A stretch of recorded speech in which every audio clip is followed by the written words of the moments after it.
vamos a compartir el video de la clase del día de hoy. Espero que por favor todos presten mucha atención.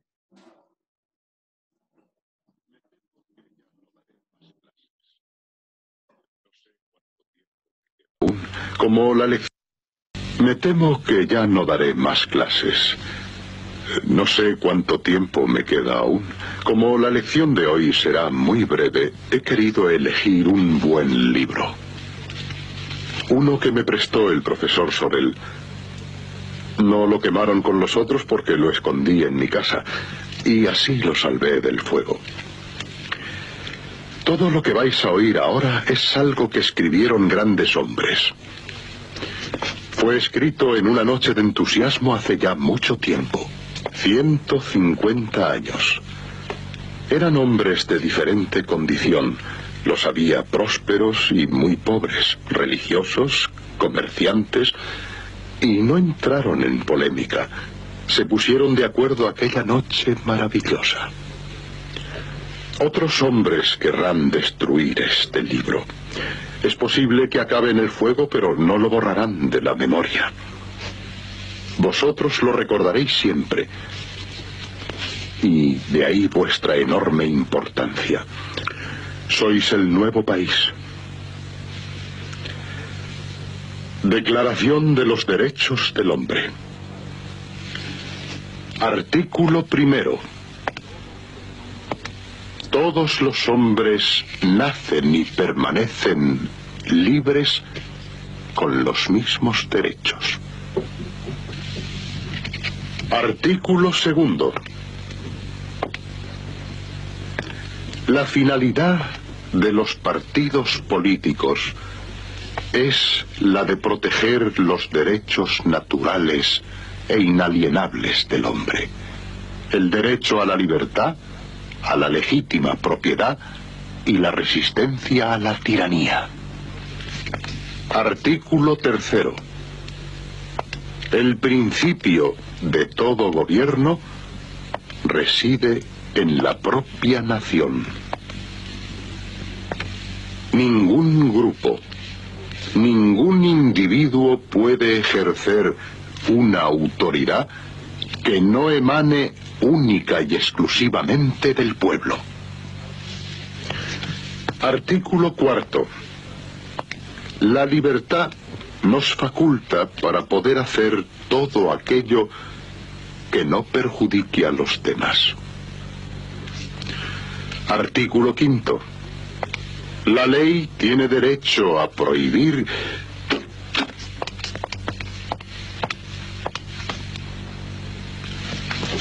Solo un momento, caballeros. La ley tiene derecho a prohibir todos aquellos actos que pueden perjudicar a la sociedad.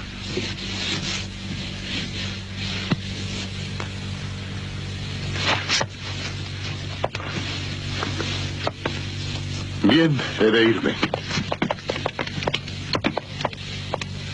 No por perjudicar a la sociedad que sois vosotros, sino porque perjudico a la tiranía. ¡Vamos!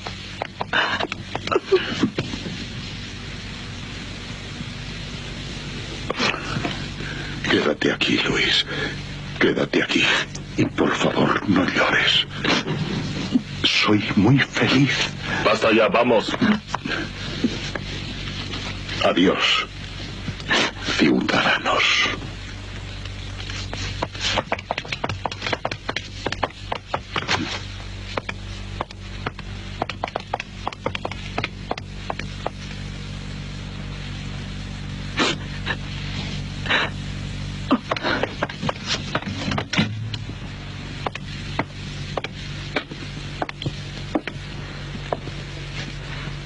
Sentaos.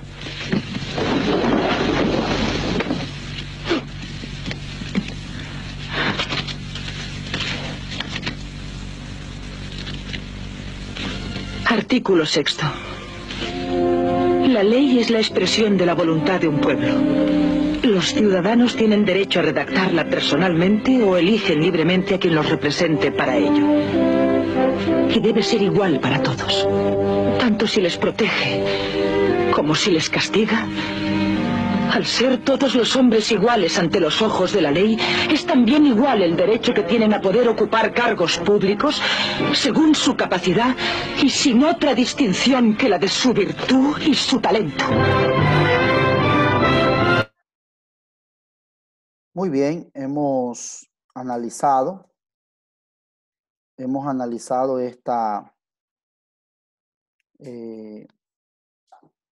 este video. Vamos a continuar nosotros también con nuestro tema para el día de hoy, ¿verdad? Que se basa en la Declaración de los Derechos del Hombre y el Ciudadano, ¿sí? Señor Santiago Muñoz, por favor, no escriba cosas que no tienen nada que ver con el tema. Muchas gracias. Voy a compartir la clase de hoy. Tenemos el tema Declaración de los Derechos del Hombre y el Ciudadano, ¿verdad? ¿Cuál será el objetivo de nuestra clase? Analizar los procesos históricos que proporcionan los derechos del hombre y el ciudadano mediante el análisis multicasual de los mismos.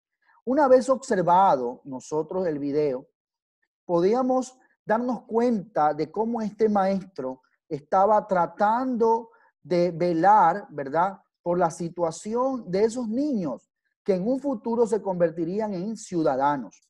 Lamentablemente, esta situación, ¿verdad?, ya era atroz desde aquella época, mucho más antes. ¿Cómo se dividía la sociedad francesa? Vamos a partir desde ahí. ¿Por qué razón?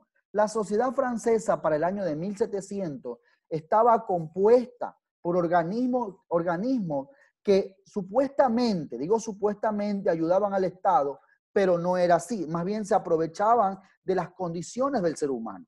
El gobierno estaba representado por el poder absoluto, que era el rey.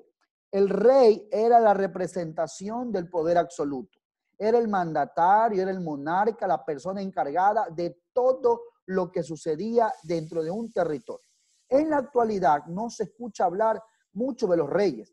Sí hay, pero hoy en día su función más es simplemente de elegancia en un país, pero ya no lo ejercen como lo hacían en estas épocas, donde el rey era el mandatario, el que lideraba, el que gobernaba.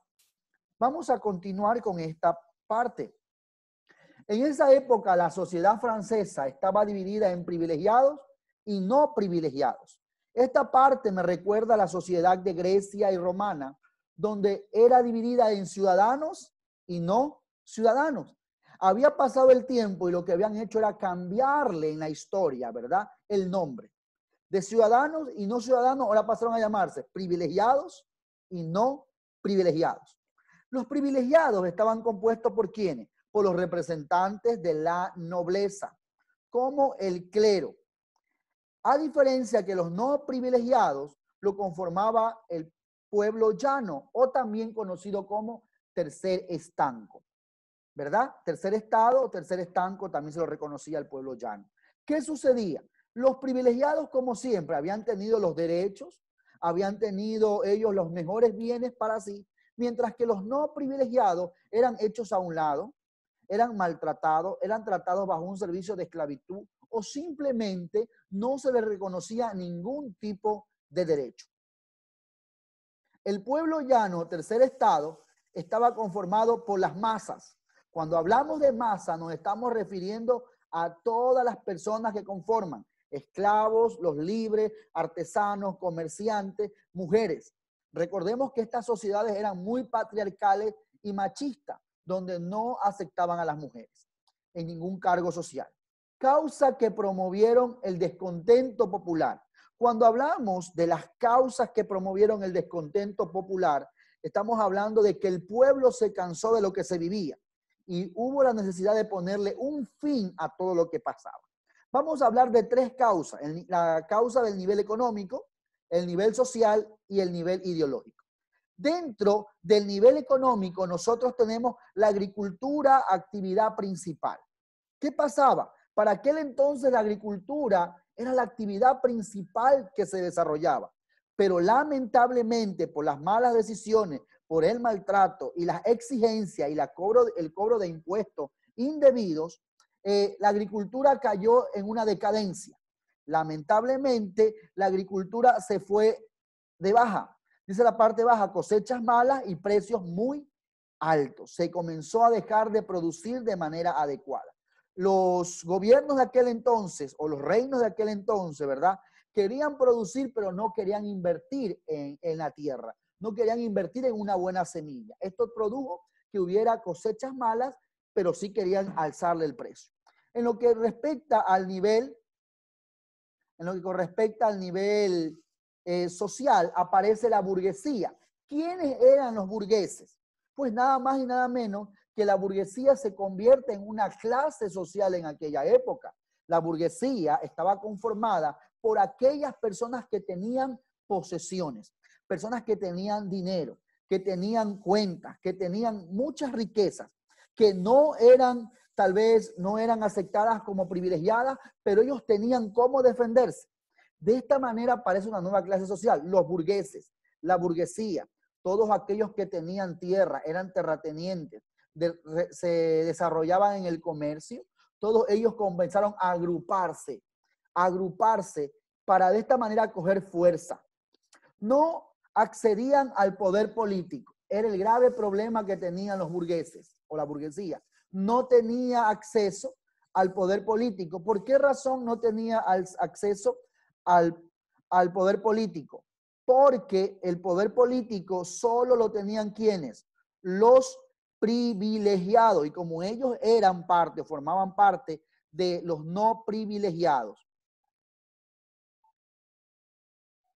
Ya, ¿qué más tenemos? El nivel ideológico. Aquí alguien, antes de pasar a ese nivel, alguien me pregunta, un estudiante, ¿no fue que la reina no ayudaba a las masas, los bolcheviques y los mencheviques? En la actualidad, en esa época que se desarrolló estas actividades, la reina para aquel entonces todavía tenía un rol importante, o los reyes de aquella época, tanto de España como de Inglaterra. Pero en la actualidad ya ellos no ejercen ese trabajo, solo su trabajo es diplomático, ser una figura pública para las diferentes naciones del mundo. El nivel ideológico, aparecen grandes filósofos de la época, aparece Voltaire, Rousseau, Diderot y Montesquieu. Estos hombres, al surgir en esta época, ¿verdad?, con la finalidad de declarar los derechos en la época en la época inglesa, ellos, su conocimiento, porque ellos habían sido hombres que habían viajado a otros países, no habían estado solo ahí, ellos habían recopilado un sinnúmero de conocimientos. A través de sus pensamientos, cada uno de ellos comienzan a decir que el Estado no puede encontrarse de esa manera. El Estado depende del pueblo. Comienzan a decir que hay que crearse leyes, hay que crear organismos que ayuden a la supervisión de las actividades dentro de los gobiernos. ¿Qué sucede? Cuando nosotros encontramos o analizamos a un Estado, ¿verdad?, nos damos cuenta que el Estado en la actualidad hoy tiene un presidente, vicepresidente y sus ministros. En aquella época no. Decíamos que ¿quién era el encargado? Era el monarca o la monarquía que estaba basada en el rey. Lamentablemente el rey tenía todo el poder.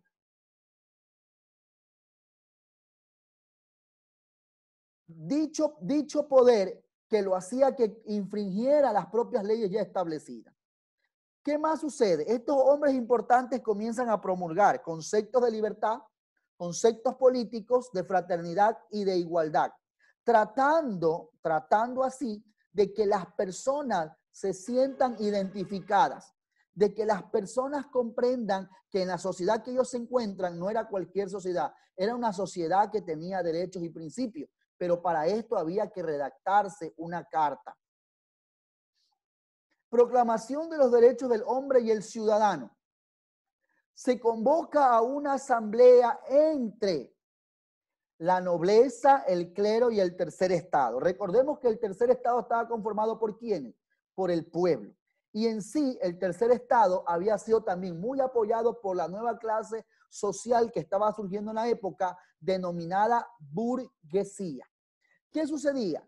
Recordemos también que para aquella época la nobleza y el Estado, ¿verdad?, estaban unificados con el clero. La iglesia y el Estado estaban unificados. Por lo tanto, era doble poder junto. Mientras que el tercer Estado, que era uno solo, no tenía poder. Pero ellos hicieron una revuelta, ellos hicieron una petición. La nobleza y el clero pensaban que solo la votación debería darse entre la nobleza, el clero y un representante, mientras que el tercer Estado quería que sea por persona. Aquí ya comenzamos a mirar las definiciones de democracia también. Aunque la democracia también surgió en Grecia, acá vemos una democracia más participativa. ¿Por qué decimos eso? Porque el tercer Estado, que era el pueblo, exigía su derecho. ¿Y cuál era el derecho? Que el pueblo es el mandante y por lo tanto el pueblo tiene que votar de manera personal. Por eso que en las elecciones que se dan en cualquier país para la aceptación de un presidente, de un alcalde, de un prefecto, ¿verdad? Esto hace que las personas vayan ¿a dónde? A las urnas a sufragar. Se creó la Asamblea Nacional. Aquí aparece este organismo que hasta la actualidad algunos países del mundo lo mantienen. Por ejemplo, nuestro país, el Ecuador, hoy en la actualidad tiene, ¿verdad?, a la Asamblea Nacional o la Asamblea Constituyente. ¿Quién es la Asamblea Nacional? Es el grupo de asambleístas que representan a la democracia directa del pueblo. 130, que me parece un grupo muy excesivo, muchos, ¿verdad? Pero ellos representan al pueblo, ellos son los encargados de tomar decisiones. En aquel entonces se crea eso, una Asamblea Nacional, para ponerle un alto ¿a quién? A la monarquía. Dice, por voto de los derechos y de los ciudadanos, se votó en esta asamblea por los derechos del hombre y el ciudadano. El 27 de agosto de 1789 se proclamaron estos derechos. Imagínense, en 1789 se proclaman estos derechos. Y nosotros en el video que estábamos analizando hace un momento, el maestro, ¿verdad?, que estaba impartiendo a sus estudiantes un sinnúmero de derechos, daba a conocer que estos derechos habían querido ser quemados, habían matado a muchas personas. ¿Sabe por qué? Porque siempre la nobleza, siempre el clero nunca estuvo de acuerdo. Una vez que se crea la asamblea exige que se separe la iglesia del Estado y de esa manera puedan trabajar de manera independiente. Una pregunta, esta pregunta no está en la guía, solo es para trabajarla aquí en la actividad de clase. ¿Por qué poder estaba representado el gobierno en aquella época? ¿Por qué poder estaba representado el gobierno en aquella época?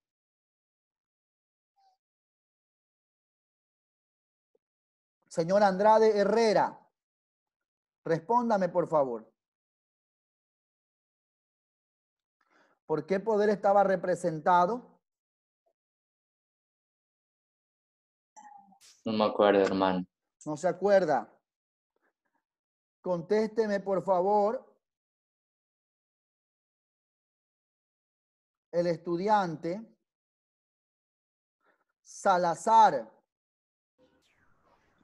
¿Por qué poder estaba representado el gobierno en esa época?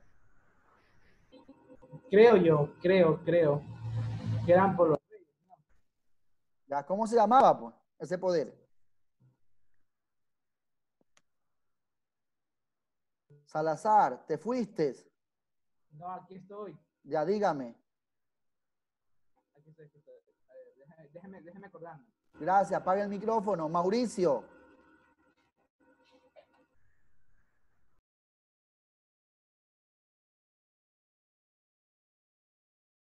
Ya, Mauricio. Por la democracia. En esa época, no, dice, ¿por qué poder estaba representado el gobierno? Eso hablamos al inicio. Por los que tenían más poder, entonces los burgueses, ¿no? No, pues los burgueses fue una clase social que apareció después. A ver, gracias. Cristel Villalba.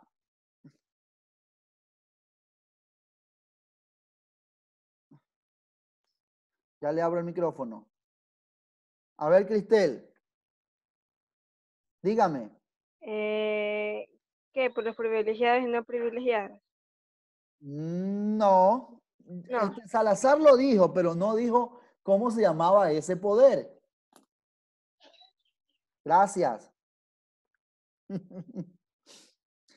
A Romero le veo cara que sabe la respuesta. Romero tiene cara que sabe la respuesta. No, no tiene.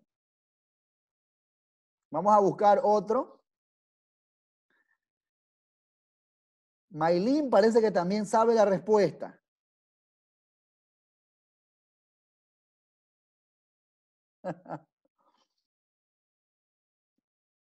¿Alguien más que sepa la respuesta, por favor?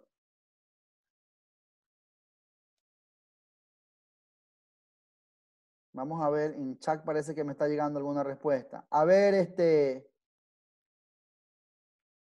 Briana Castillo, coménteme. Ya le voy a abrir el micrófono. Dígame. Briana, compártame, dígame qué me quiere decir. Profe, por los privilegiados, y los privilegiados se conformaban por la realeza, que era el rey, los príncipes y todo ese tipo de personas. Ya, pero ¿cómo se llamaba ese poder? O sea, eso.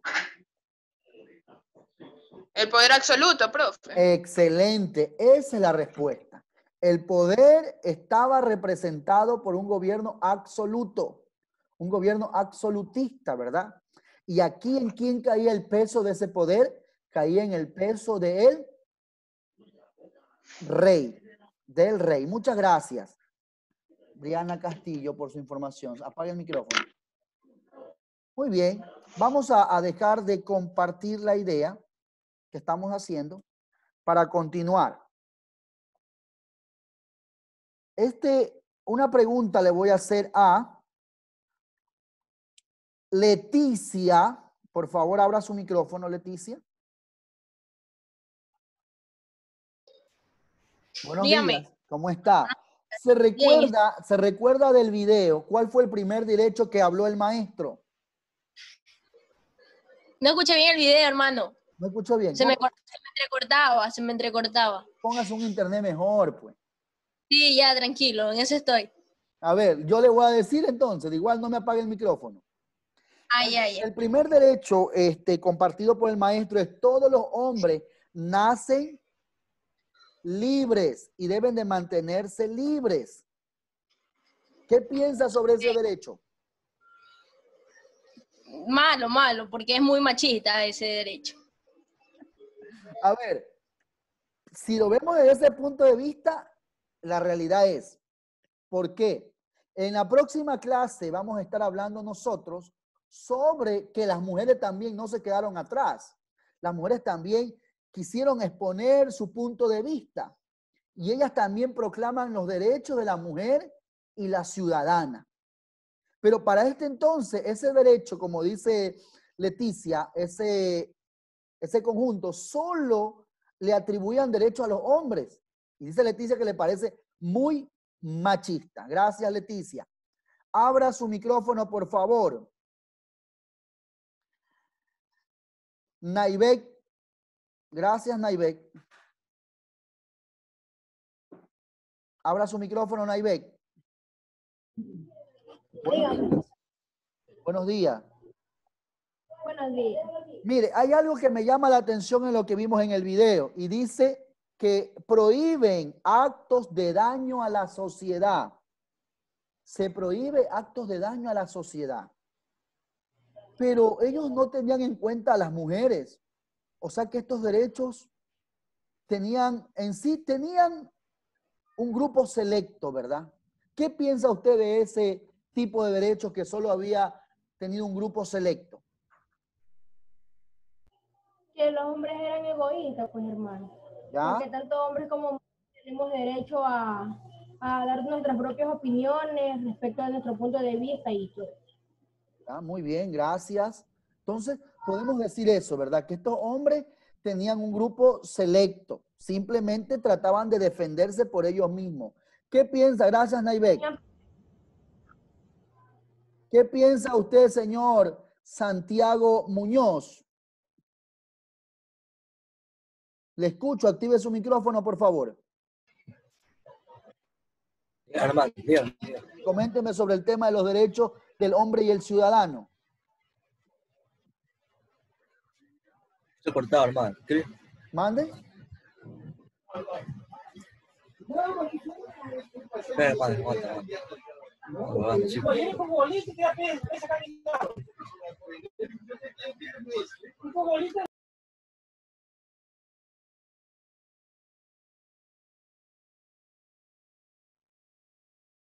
¿Qué pasó, Santiago?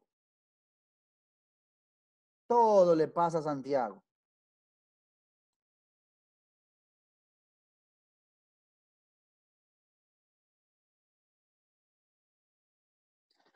Active su micrófono, por favor, Jorge Vélez. Le escucho, señor Vélez. ¿Qué puede opinar en Una relación? pregunta, profe, que yo entré tarde. Entró tarde. ¿Qué puedo opinar? Sobre el tema. Sí, entré tarde. ¿Y por qué razón?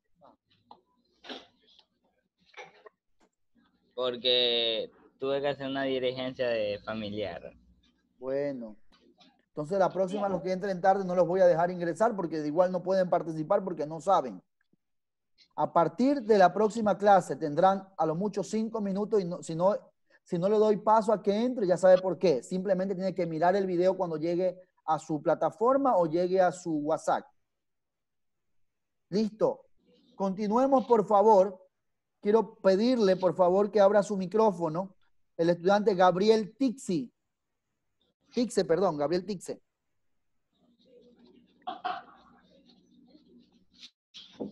Gracias, Gabriel. Puedes activar tu micrófono. Ya. ¿Qué piensas sobre la frase, la ley es la expresión de la voluntad del pueblo? La ley es la expresión de la voluntad del pueblo de todos. Que lo que nosotros, que si nosotros, ¿puedes repetir otra vez, por favor? Dice, la ley, ¿qué piensas de la frase? La ley es la expresión de la voluntad del pueblo. Que si el pueblo exige, la ley cambiará. Bueno, si el pueblo exige, o sea, que podemos ver aquí que quien tiene toda autoridad y todo gobierno, ¿verdad? Es el pueblo de exigir para así lograr conseguir un cambio. De cambio, así es. Muchas gracias. Gracias, Gabriel. Muy bien, señores estudiantes, esa ha sido nuestra clase el día de hoy. Les recuerdo una vez más, se los hago por este medio, aunque no están todos, solo se ha conectado una parte. Veo que informática no hay muchos estudiantes, me parece. Les recuerdo que ustedes solo tienen una actividad de esta clase, deben de enviármela el día de mañana hasta las 4 de la tarde. No la quiero hoy, por si acaso. Mañana hasta las 4 de la tarde. Y con respecto a formación cristiana, vaya realizando y archivando. Yo le diré cuándo voy a revisar esas actividades. Que tengan un buen día, señores estudiantes. Espero que terminen sus clases con excelencia. Bendiciones. Hasta otro día.